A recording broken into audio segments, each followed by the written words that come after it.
and welcome to 27 Crows Radio. I'm Bree, and today I'm joined again by Mark Collett, a British nationalist and the author of The Fall of Western Man. We're starting a new series called Alt-Right 101, where we will be discussing the main issues regarding not only the alt-right, but the current state of politics. There's so much confusion among people as far as where they might stand or why the center of the political sphere has been hollowed out. If one were to Google white nationalism, white genocide, or the alt-right, it's doubtful they'd be able to find anything truthful that hasn't been touched by the lying dinosaur media or politicians who are completely out of touch with their people, and oftentimes reality. The purpose of this series is to provide a very basic knowledge, arguments, and awareness regarding the alt-right, so even the average person who knows nothing about the movement can gradually come to understand why the alt-right exists and why the majority of its followers, what the majority of its followers truly stand for. Now, there's a lot of division among the alt-right, and we tend to see some infighting as far as who is really alt-right and who isn't, but we're not trying to draw lines in the sand or provide concrete evidence of what all alt-righters stand for. This is a very basic one-on-one series that will hopefully provide answers to those who are brave enough to search for the truth and encourage others to continue digging into the facts rather than believe the mainstream media lies. Today, the topic for discussion is identity, why it's important, why many paleoconservatives reject it, and why identity politics is, for better or for worse, the playing field where we must currently engage in battle. Thank you for joining me again, Mark. Thank you for having me on. It's a pleasure to be back, Bree. Now, the thing I try to express to people is that there are different types of identity. People can take pride in their identity of being a Marine. That's a form of identity. People can take pride in working hard to become a lawyer or a doctor. That's a type of identity. Then I hear people saying, particularly conservatives, saying that identity doesn't matter at all in a racial sense. But the fact that they call themselves conservatives is in fact a type of identity, right? No, of course. And one of the first things you have to point out when talking about identity politics is everyone is allowed an identity, except for white people, white Europeans. And that is the big issue here. The left have spent years attacking and undermining the identity of the indigenous European people or people of European descent, whilst telling everyone else to embrace their identity. So whilst the left have pushed identity politics for homosexuals, for transgenders, for Latinos, for blacks, for Muslims, for every kind of immigrant who has come to the West, they have tried to strip those of European descent of their identity. You see, the left might be our enemies, but the left do understand the importance of identity. They aren't stupid, and they know that by stripping us of our identity, whilst granting identity to everyone else, leaves us at a huge disadvantage. You see, identity is something that people gather around. It's something that binds people together. And think of it like this. Think of the symbol of fascism, if you will. Think of the bundle of sticks. One stick on its own is easily broken. However, a bundle of sticks held together is not so easily broken. In fact, you can take that over your knee and it will stay strong. But think of what binds that bundle of sticks. It's an identity. And for us as Europeans, that identity is our culture, our heritage, and our traditions. And that is why the left has tried so aggressively to take away our culture, our heritage, and our traditions, because they don't want us standing together.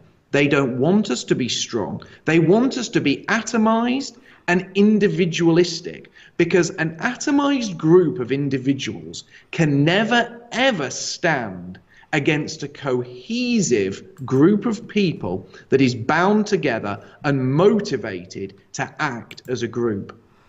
And whites in general tend to really underestimate how important identity, particularly racial identity, is to every other group conveniently except white people. You talk to a Native American or a Latino, and they'd be happy to tell you just how important their identity is to them, how much it means to them. And this whole idea that whites aren't allowed to have an identity, or that what is white? What is white anyway? White doesn't exist. It's a pathology to believe that whites have an identity. That goes all the way back to the Frankfurt School. It was, I believe, Herbert Marcuse of the Frankfurt School and his teaching and his philosophy that wrote a book about repressive tolerance, and that capitalism can truly be a repressive society because we ignore all these oppressed voices, pretty much meaning anybody who's not white, therefore giving credence to anybody who was of color, therefore oppressed in a capitalist society, and really saying that anybody who was not in that out group didn't really have an identity. Yes, well, that's very interesting. And of course, it's very true that other races understand the importance of race. They understand that culture is a product of a racial group. Culture, tradition, and heritage springs forth from a distinct and individual group of people. And for tens and tens of thousands of years, all the peoples of the world lived in near isolation. Travel across continents and travel across vast tracts of water is only really a very recent thing when you look at time across the actual scale of humanity. When you think of time as in a year is a long time to most people, well, actually, a year in terms of human evolution is a very small period of time. And if you look at things in actual context, you will see that because people developed in different environments, because people developed with different environmental pressures and different selective pressures, they all developed into being distinct and individual people.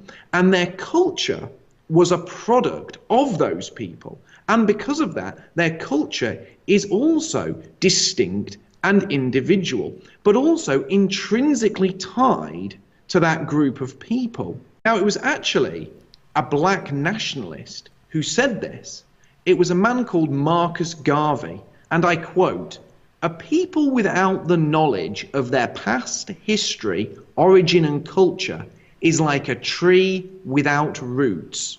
Now, he wasn't a white nationalist, he wasn't some rabid racist, but he was a man that understood that his people, African people, if they separated themselves from their culture, from their history, from their past, from their heritage and from their way of life, they would then be rootless and they would all drift apart and they would have nothing. And the same is true of whites. But as I likened it, the history and culture that surrounds us is what binds us. It is what makes us a cohesive community, because it allows us to relate to one another. It shows us our shared sense of ancestry. It shows us where we came from, but equally, if you know where you've come from, you know where your ancestors were going. And if you know where your ancestors were going, that is like a roadmap for you, a roadmap for future generations, so you can ensure you carry on in the right direction. Once you lose that heritage, that culture, and those rich traditions, you are like a people who are truly lost, because you don't know where you came from and you don't know where you're going. And that's kind of the intention of the left, to make sure that we don't know where we're going. They use this word progress without ever saying what we're progressing toward, and it's intentionally dividing everybody so they can make society into whatever they want it to be, right? Of course. And when people drift away from their community, they are much easier to prey upon. Mm-hmm. Now, people have come to our country who are culturally extremely hostile to us. Take, for example, in the UK, the growing Islamic population. There is a huge undercurrent in Islam that is extremely antagonistic towards any indigenous population. So wherever they go in the world, there is huge antagonism between the Muslim population and the indigenous people. Now, if the indigenous people have a culture, If they stand together, if they work as a group, and they are a community, then they stand a chance of fighting back against aggressive Islamification of their country. However, if those people are individualistic, if they only think of themselves, and if they stand alone, they can be picked off. They are easy prey, and they are taken down one at a time. And remember, our people, when we stood together, when we were bound as a community, we created great nations. And these great nations, they were a living embodiment of these expanded communities, these expanded families. And these great nations had their own identity. And these nations gave us these huge technological innovations. They gave us art, they gave us poetry, they gave us Western civilization. They gave us the very thing we are desperate to protect. But also, it does not just take great communities to create great civilizations and great nations, but it takes a cohesive community to protect those civilizations, to protect those communities, to protect those wonderful achievements. And if you are individualistic, if you only think of yourself, there is no way can you stand against a swamping mass that wants to take your nation, that wants to attack your people, and ultimately wants to tear down your civilization. I think back to events such as the American Revolution, when the U.S. kind of became an identity, and people as a group who identified as, whatever you want to call it, American settlers, pioneers of that age, if they had just acted as individuals going around attacking the British, they wouldn't have accomplished anything. It was that cohesiveness that they had that allowed them to be successful and against overwhelming odds. Of course, and you can look at lots of different examples throughout history where the men of the West stood together and they overcame overwhelming odds because they acted as a cohesive group. One of the great battles that defined Europe was at the Siege of Vienna, where the Holy Roman Empire finally drove the Ottoman Empire out of Europe. And when they did that, they eventually freed Eastern Europe from Islamic rule. Now, if all the men who were trapped inside Vienna during that siege had decided to try and flee, act for themselves, and not act as a group, we wouldn't even be here today. In fact, Europe would have been under Islamic rule for hundreds of years now.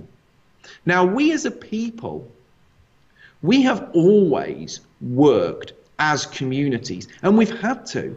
When we evolved in extremely harsh conditions. The conditions in Northern Europe were, at best, for long periods of the year, extremely arduous.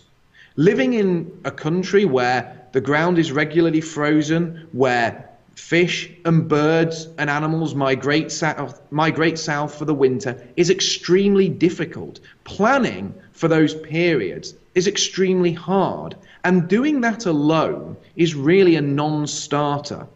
We as people developed a tribal nature, and we came together as communities to survive initially. And once we developed that survival instinct, we developed a group mindset. And that group mindset is present in our very DNA. And that is why the left have been so desperate to break our group mindset, and why they found it initially so hard. However, now you can see the effect of breaking that group mindset because our communities are being overcome. And you see that when you see things like terror attacks, and instead of there being a robust community response, our people do nothing.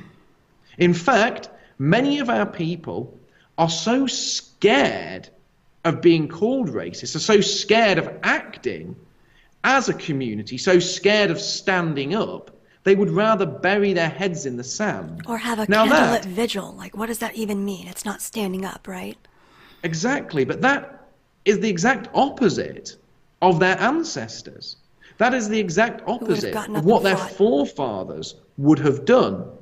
And it is that community spirit that when you lose it, you lose everything. But when you've got it, you have everything, because you see the people around you as an extended family.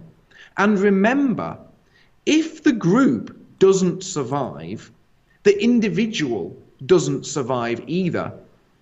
You see, the community itself is more than the sum of its parts, and it is there as a protective mechanism to ensure the survival of future generations.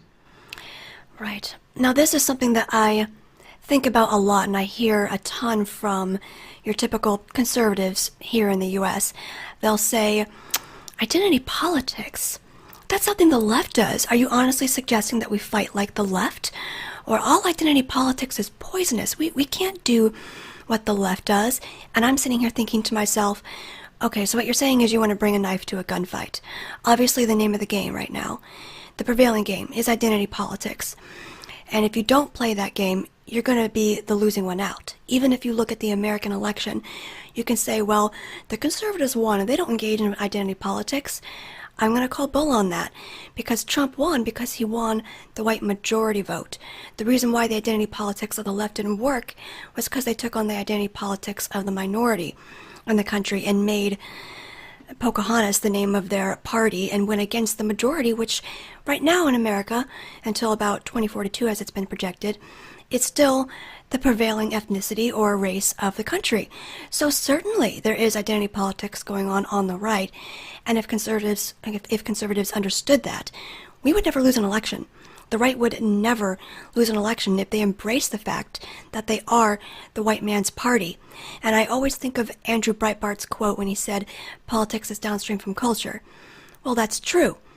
But downstream from that is race, and downstream from that is identity regarding our race. And if the conservatives understood that and embraced it, rather than going looking for the very few Latinos or blacks who will vote for them, they would never lose an election, because Latinos and blacks overwhelmingly vote for the left. And you're not going to be able to just convince them overnight that the party that's anti-immigration has their best interests at heart. You might as well try to capture the true swing vote in this country, which is white people. Well, of course, and that's why conservatives usually lose. Right. Conservatives usually They're willing to lose. lose to cheaters. They will lose because they adopt a losing strategy, and because they allow the left to dictate what they do. You see, the left will be using identity politics, but they'll say to the conservatives, but you're not allowed to use it. We're allowed to use it for blacks, for Latinos, for gays, but you're not allowed to use it for white people. And one thing that always riles me is there are a number of people who are meant to be on our side, but they also seem to think that if we embrace identity politics, we can't do that because the left does. Well, that's absolute rubbish. If somebody creates a better tank than you, you can't say, well, we're not going to use that tank because they invented it. Let's stick to riding into battle on horseback. No, it doesn't work like that. Our enemy created a better plane. Let's keep using this inferior one. It doesn't make sense. Exactly. And that is the very issue we face with these people. We have to adopt winning tactics. But also, another problem with the argument that identity politics is something of the left is to deny that we've ever had an identity, which we have. We are bound in many ways.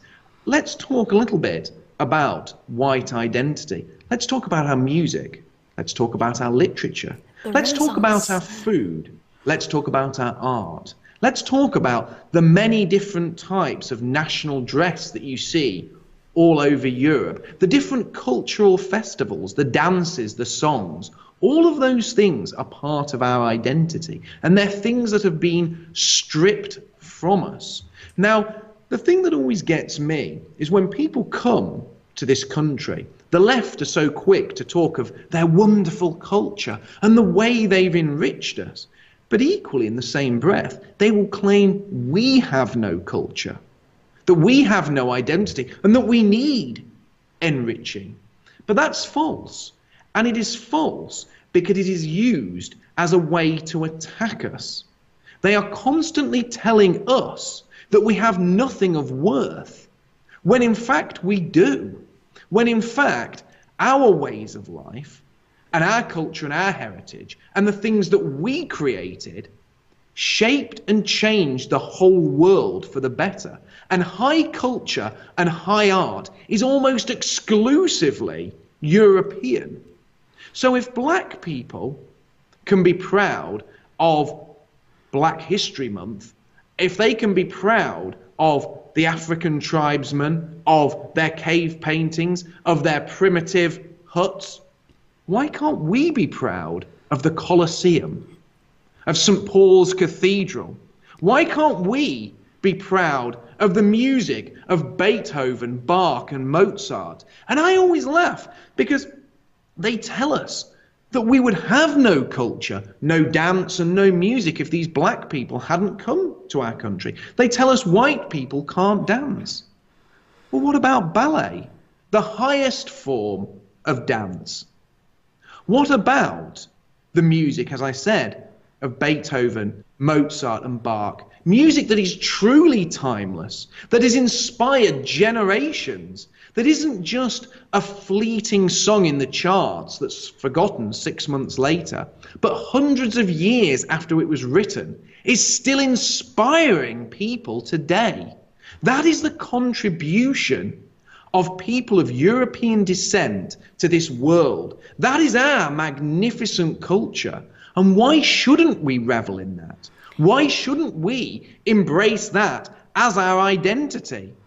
Because it is our identity. It is. And I've heard people, this is one of the arguments that really tends to piss me off. They'll say that you can't take credit for something people did in the past. You're taking credit for something the Italians did when you say that we should take credit for the Colosseum. You're taking personal credit for the achievements of Beethoven or these prima ballerinas.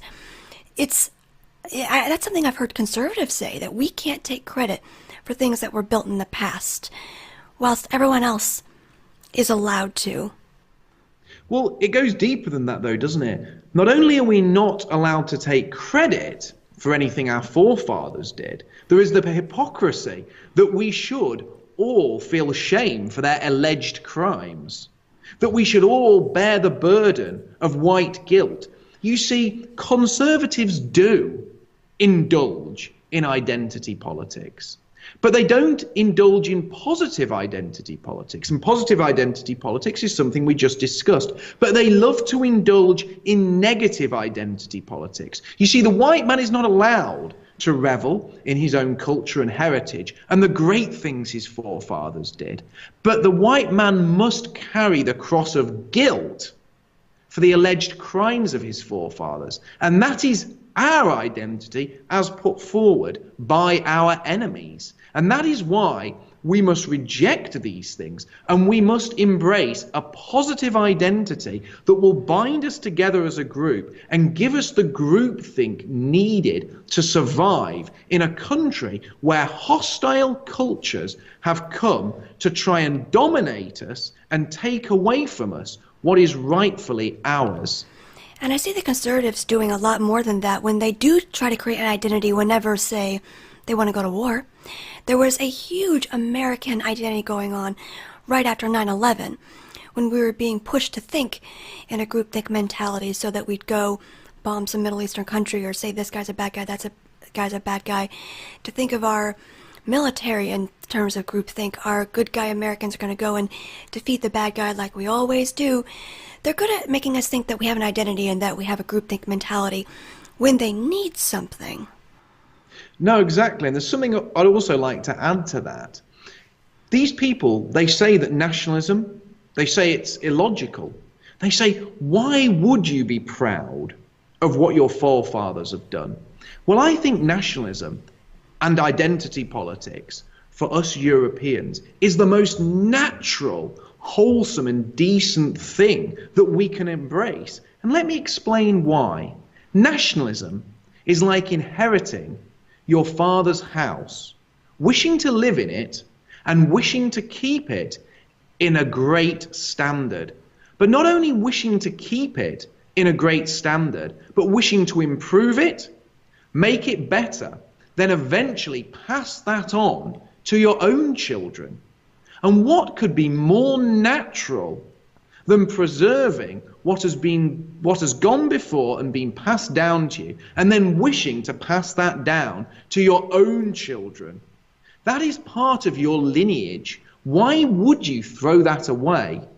In fact, it would be the most unnatural thing to throw that away. It would be the most unnatural urge to say, no, I don't want to live in my father's house. I want to burn it down and scatter it and walk listlessly without a roof over my head. Defending your nation and wanting to pass that nation on to your own children is what countless generations of Europeans did. And it is the very reason why we are here today. Because if our forefathers didn't have that sense of identity and that sense of nationalism, our nations would have been ravaged decades or centuries ago, and we wouldn't even be here discussing this matter now. We wouldn't have to convince our own side, our own team, the beautiful white European race, that they do have interests and it's okay to stand up for them in a world that's becoming more and more anti-white. And one of the ways I see that and see more attacks on our European heritage is people saying, well, anyone can be an American. Anybody can be British. That's an idea. America was always an idea. It was never something that was meant to be for a particular race. Well, I can burst that bubble pretty quickly just by going back and looking at historical documents and looking at our founding fathers. Thomas Jefferson, straight up white nationalist, very racial, intended the U.S. to be for people of a Western European stock. If you look at other founding fathers, such as Benjamin Franklin, he didn't even like I blanked on the name. The people that eventually became the Amish. What's the official name for the name of the back then? The Pennsylvania Dutch. Sorry. Oh yes, yes. If you look at Benjamin Franklin, he despised the Pennsylvania Dutch, and they were very particular as far as what kind of Western European people they wanted to come into this country. But nowadays, the left is always telling us, as well as cucks like Paul Ryan are always telling us, well, that's one of the great things about our countries. Anybody can come in, anybody can work from the bottom up and create themselves from nothing. We'll take you're tired, you're poor, you're hungry. And I'm just thinking to myself, what a great way to divide people and get them to believe that they don't have a collective interest in their own people and in their own heritage. To say that, well, what is American? Americanism is just an idea, and anybody can take up an idea. And I find this very degrading. Well, we see this as well over here in Europe. Now, of course, people can come from other countries and they can apply for a British passport, a German passport, or a French passport. But that does not make them ethnically British, French, or German. They are not of the same stock as the indigenous people. Because they don't integrate. The Pennsylvania Dutch didn't integrate, yes. Well, they can never be part of the indigenous people because they're a different ethnicity. You see, if somebody comes from Africa and is granted a British passport, they can call themselves a British citizen. But are they ethnically British? Are they a member of the indigenous population? And they're not. And they never will be. Now, for saying that, I would be pilloried. People would say, you're engaging in negative identity politics. These people, they've come to Britain, they've tried to fit in. But I would pose this very simple question to them. If I went to Nigeria and applied for a Nigerian passport, and if I lived out the rest of my days living in Lagos, would you call me, or if I had them, white children who were born in Nigeria, would you call them ethnically Nigerian? Or would you make a distinction between me, someone who had applied for a Nigerian passport and then had white children in Nigeria? Would you make a distinction between me and my children and the indigenous Nigerian people? Of course you would. And I can prove this categorically before any liberal disagrees. That's why whites in South Africa are referred to as white South Africans. You see, this exposes the leftist double standard on identity. If you are a white person living outside of Europe, you are never referred to as one of the natives. You are referred to as a white South African. They even refer to Americans and Australians as those of European descent, and they refer to Aboriginals and Native Americans as the indigenous people. But when it comes to Europe, the left will never admit we are the indigenous people, and they treat us like we're criminals when we point it out. And that's how you know we're on the right track. Because the real hypocrisy is denying us our identity and claiming we don't have an identity, and claiming that embracing our identity is evil or against the rules, when everyone else the world over has their own. And believe me, the world is a better place for identity politics. You see, I don't want to take Nigeria from the Nigerians. I want them to be proud of their heritage, their culture, their ways of life. I want the indigenous Nigerian people to flourish in Nigeria. I want the indigenous Japanese to revel in their culture, their heritage, and their traditions. And I want them to remain a strong and individual people in Japan. And equally, I want the same for the Germans, the French, the Spanish, the British, the Dutch, the Polish, and all the European people. You see, the left talk about identity, but they also talk about diversity.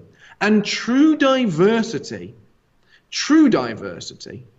is separation. It is ensuring that we remain as individual and distinct people, and that we aren't forced together into a melting pot where we will needlessly clash with one another, and eventually one or more of those individual cultures will be destroyed or watered down. And that is a detriment to all the people all over the world, because we all deserve our identity. That's one of the reasons I really reject this term white supremacy, and I think it needs to be retired, because a true white supremacist would, as Jared Taylor says, want to rule over all other races. And every single person I've ever met in the alt-right doesn't want to rule all other races. They just want their own race or their own ethnic group, be that French, British, Americans, whoever, to have their own space where they can succeed, where they can pursue their own goals should they wish to. They don't believe anything should be forced upon them. I've heard Jared Taylor even say he believes in freedom of association. People should be allowed to, should they want to. But if people want to separate, and if people want to be amongst their own people or their own kind, why is that white supremacy? The Japanese have their own ethno-state. I want them to have their own ethno-state so that when I go to Japan, I can see Kyoto and see how beautiful it is.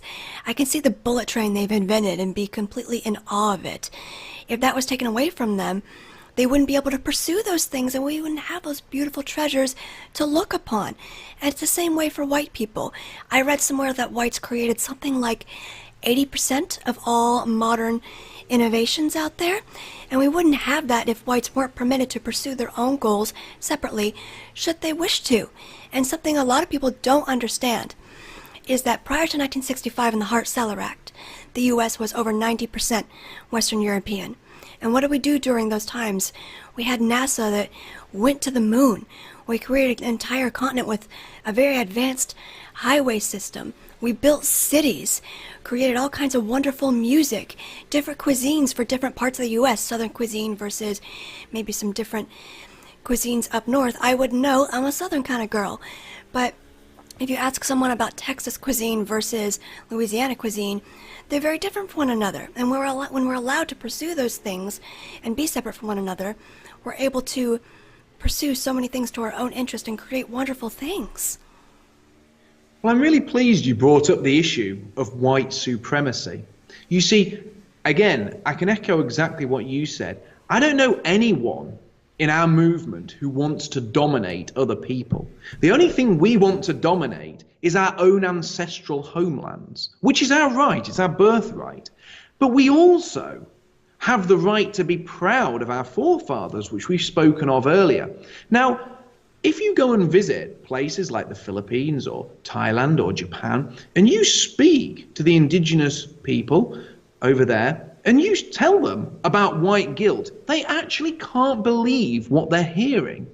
They're actually puzzled and slightly amused at the fact that white people wouldn't be proud of their forefathers and proud of their historical achievements. And that's the interesting thing. You see, because I believe that what we as Europeans gave to the world were the greatest innovations, was the very best the world has ever seen, that doesn't mean I hate anyone else. It doesn't mean I hate other races or what they've invented.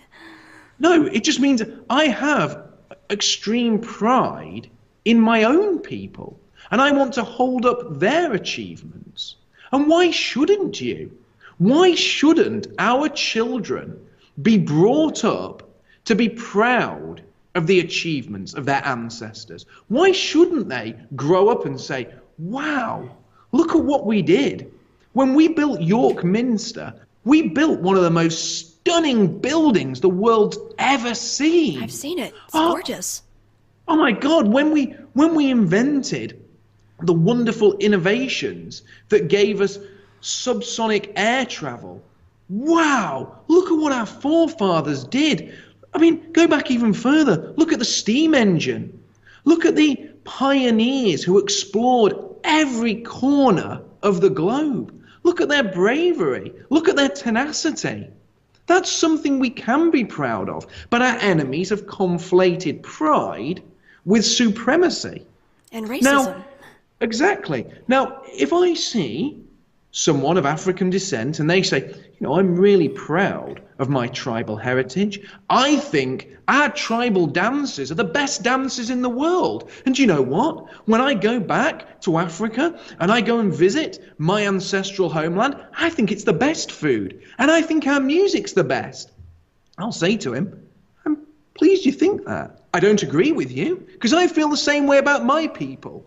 I think my cuisine is the best. I think our tribal dances, our ballet, I think that's the best. I think our music and our architecture is the best. But I don't hate you for thinking yours are the best. In fact, let's shake hands and agree to disagree. But let's also agree on something else. Let's agree on keeping our distinct and individual ways. Let's agree on your people having your heritage and culture and celebrating all of that. But allow me and my people to do the same. Because the world and everyone in it is a wonderful place and it's big enough for us all. And I'm not a conservative. I don't believe in going and bombing the Middle East or going to Africa and Christianizing them or forcing our ways upon them. Democracy. If Africans want to live in their with their tribal ways, if Muslims and Arabs want to live in the Middle East and experience Sharia law and pray at 5 a.m. and carry a prayer mat with them everywhere they go because they have to pray 5 or 6 times a day, I'm happy for them. I just don't want them doing it here.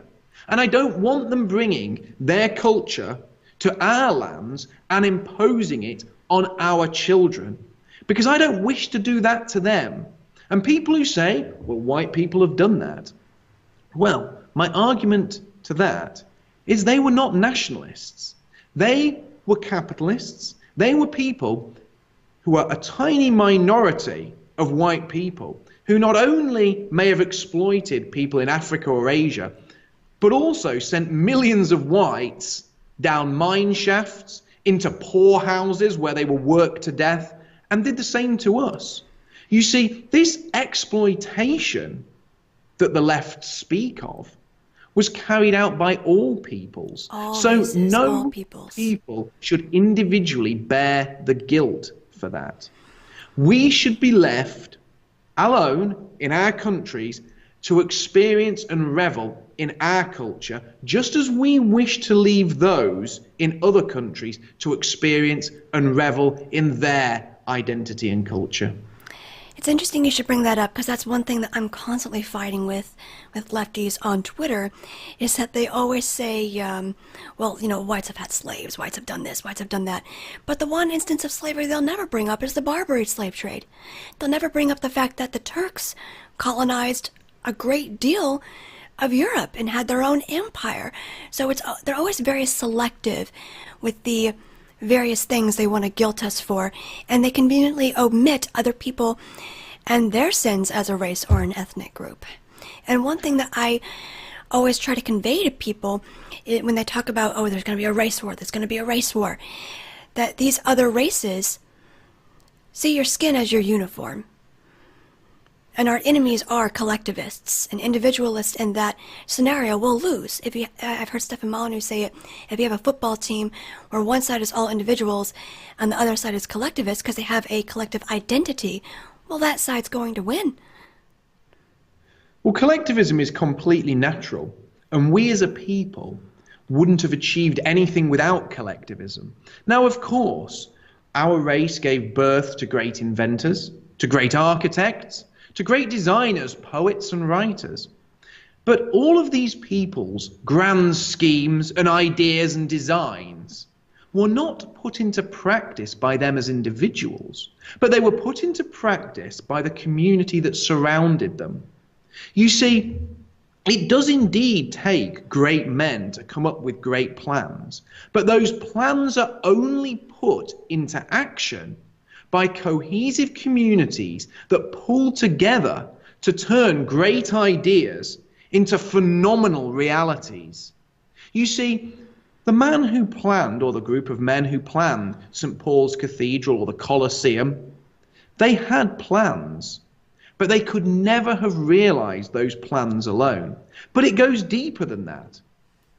It not only takes a cohesive community that works together to build these wonderful and magnificent achievements, but it takes a cohesive community to defend those achievements. And we as people, we are social creatures.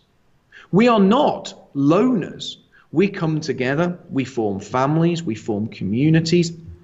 And when we do that, when we come together as a people, the fruits of that are what surround us. And the fruits of that are what is known as Western civilization. And when I see people saying, the West is best, we must protect Western civilization, but we can't do it with identity politics. Well, it was identity politics that built the West. It was a sense of cohesive identity that made the West what it is today. And with the loss of that cohesive identity, you can see the West beginning to crumble. I've seen that as well, where I hear people like Gavin McInnes say, I'm a Western chauvinist, I'm a Western chauvinist. Okay, you think the West is the best. Prior to 1965, the country was over 90% Western European when all of that was constructed. So what exactly are you standing for? They used to, I've heard it said that Andrew Breitbart saying politics is downstream from culture. People called him a warrior or a culture warrior without a culture. That's what I've heard people say. He was a culture warrior without a culture. Because at the end of the day, Western civilization is European civilization.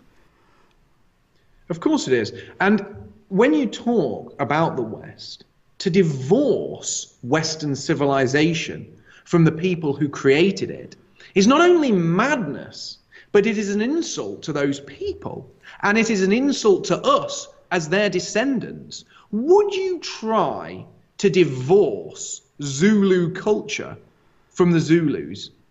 Would you try to divorce Aboriginal culture from the Aborigines? Or would you go to the Punjab and try to divorce the people from their culture? Of course you wouldn't. That would be seen as a great insult. But let's take this a step further. If tomorrow all of the Aboriginal people in Australia died, would Aboriginal culture continue?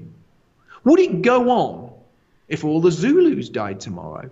Would their tribe and the cultures that sprang forth from it, would they go on? Would their songs, would their dances, would their unique clothing carry on? Would people still embody that culture? Well, of course they wouldn't. And if Western people go, if those of European descent go, with them will go their culture. And you see this all over the world, where we have gone to other countries and we have taken our culture. When we leave, that culture has always left with us. It has always gone. Take Haiti, for example. When the French controlled Haiti, it was a bustling, rich and prosperous port.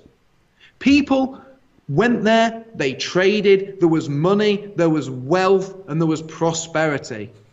When the blacks rose up and killed the French and drove them out, Genocided them.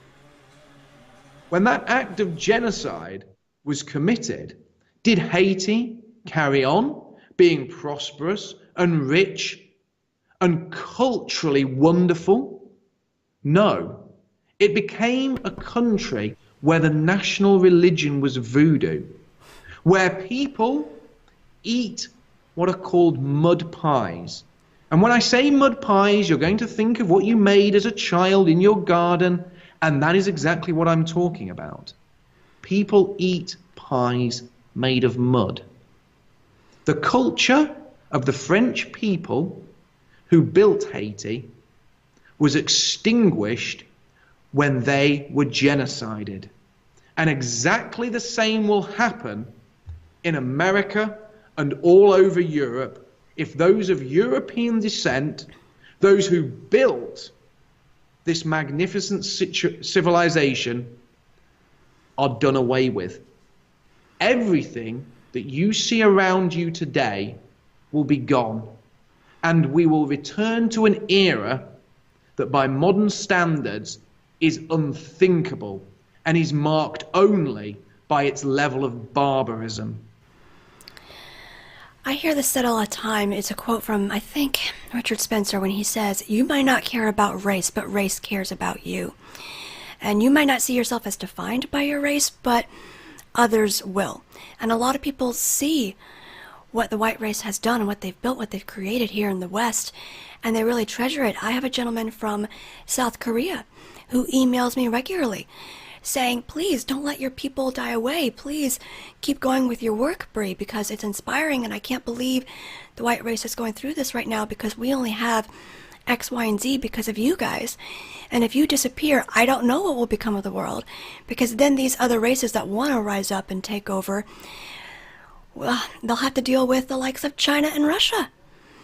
And it's going to be a much bleaker place without white identity politics and without whites realizing that you might not care about race and you might idealize individual, but race certainly cares about you. Because all these other races coming in with their collectivist identity politics are thinking of you in terms of your whiteness." Of course. And if we don't think of our people, and if we don't think of the greatness, and if we don't become inspired by our people, we will be done away with. But isn't it ironic that the people who do want to do away with us are sat talking about doing away with us on smartphones while they're sat on the train Something that wearing the mass-produced clothes with their earphones in their ear and their shoes on their feet, and they're looking out there at the skyscrapers and the restaurants and the coffee shops that surround them, all of which are uniquely European. They talk Yet they about the evil patriarchy on their MacBook, right? Exactly, they hate the very things that make their lives so rich. And believe me, if you took away from them everything that had been created by the hand of the European, these people would have nothing. Nothing at all. And then they might think about how thankful they should be to their own ancestors, and how they should stop throwing dirt upon the memories of the people that have not only enriched these lands, but have enriched the whole world. Because people love to tell us how our ancestors took from other countries. But remember this, be proud of your ancestors, because they gave far more than they ever took. They gave irrigation. They gave clean running water. They gave sanitary conditions, medical care, and they gave the knowledge to these people to farm their lands and to ensure that they had a better way of life. They gave the written word. They gave technology. They even gave the wheel. These things are European, distinctly European. And you should revel in that. You should be proud of that. You should embrace that. You should walk tall and feel proud in the knowledge that your ancestors were great men and women who bestowed the most noble and wonderful gifts upon the world. And anyone who tries to tell you different, you should put them straight, because that is what you owe your ancestors. You owe your ancestors, and you should pay them reverence by making sure their great achievements, their great deeds, and the hardships they faced are never forgotten. And I hear this said a lot by various people, that they don't want to take up white identity politics because, well, there are plenty of crappy white people out there. I have this one older sister that's just a total screw up, and I can't be proud of my ancestors because I had rotten parents. And you have to think bigger than that. You can't just think of the immediate people around you. And the immediate people around you are important to creating a good family structure, but you can't just minimize it to the whites that you know near you who might not be great people. You have to think about it in a broader term. Otherwise, as a group, as a whole, we won't survive. Because, of course, I've known some pretty crappy white people as well. Every group, every race has crappy people inside it who take advantage, who steal, who do bad things. But you have to think about it in a group mentality form, because the only way we're going to survive as a people and admire the good things that we have is to think that way, to think broader. Well, of course, and when we talk about whites who have fallen from grace, when we talk about white people who are slipping into the mire of degeneracy that surrounds us all, what we have to remember is, to a degree, those people are victims, because this degenerate mire, this swamp that surrounds us and taints all our lives, it was created to destroy us. It was created by an insidious clique of internationalists who want to see us atomized. People who want to see us fall from grace, who want to break up our families, who want to break up our communities, who want to break up our nations, who want to wreck Western civilization and then profit from that shipwreck. Now, the important thing is, if you see our people falling from grace, reserve your hatred for the people who have fed them the poison that has made them fall. Reserve your hatred for the media, for the establishment, for those who brainwash our children in our schools and colleges and universities and other educational institutions. Reserve your rage for the people who have attacked the very core of what we are, who have attacked our identity and our culture and let people drift listlessly off to become hedonistic, materialistic, individual, degenerate attention seekers.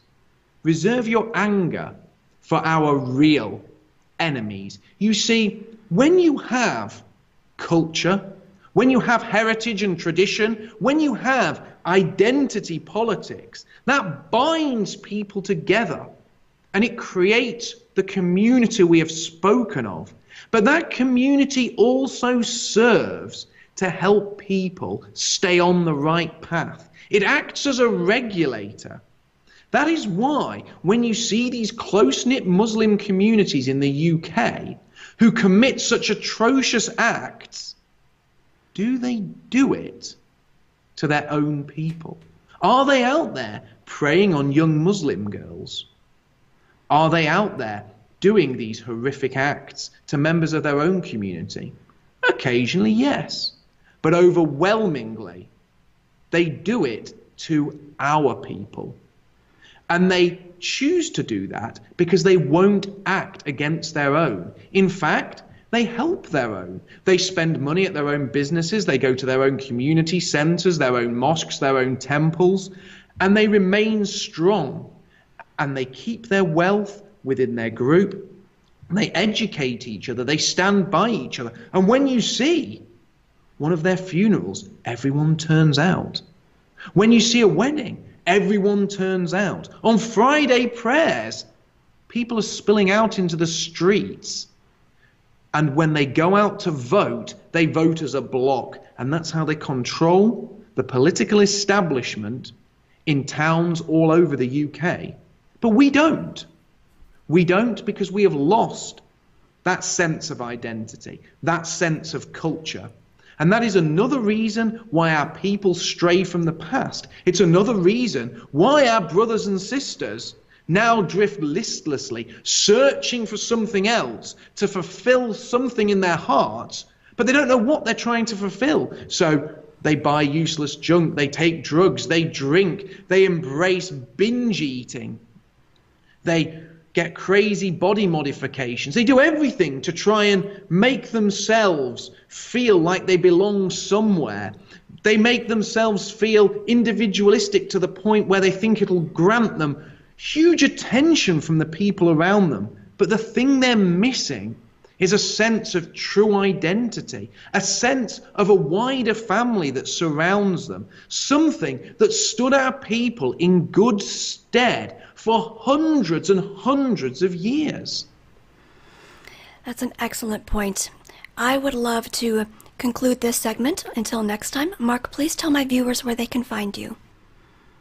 You can find me on YouTube, Twitter, and Facebook. I produce a weekly podcast, and I also have a book called The Fall of Western Man, which you can download for free from my website, which is www.thefallofwesternman.com. Excellent. And I am Brie Fauché. You can find all my material at briefauché.com. Thank you so much for listening. We'll have a new topic for you next week, and take care. Bye.